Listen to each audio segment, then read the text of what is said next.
చేయమన్నారు.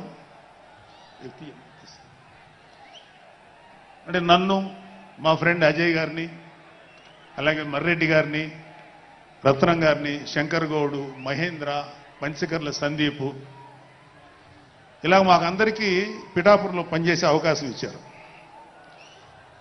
మేము పని మొదలెట్టిన తర్వాత మాకు అర్థమైంది ఏంటంటే,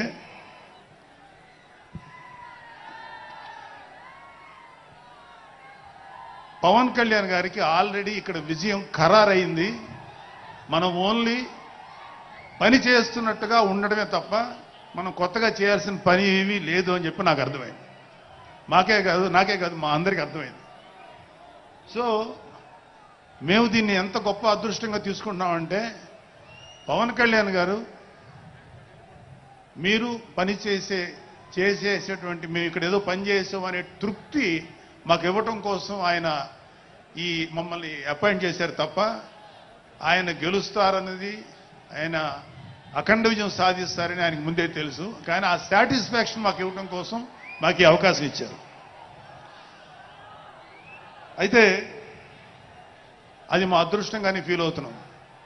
చంద్రుడికో నూలు పోగులాగా ఆయన పడిన కష్టానికి ఒక చిన్న పని చేసామనే తృప్తి అయితే మాత్రం మాకు నిజంగానే ఉంది.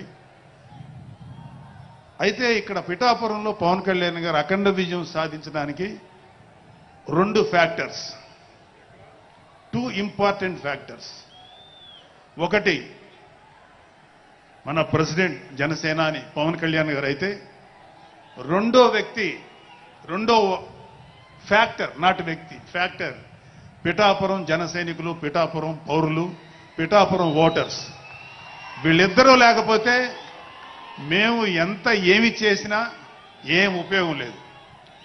సో మాలో ఎవరైనా ఇంకెవరైనా సరే పవన్ కళ్యాణ్ గారి విజయానికి నేనే దోహదపడ్డాను అని ఎవరన్నా అనుకుంటే అది వారి కర్మ, అంతకంటే ఏం చేయలేం.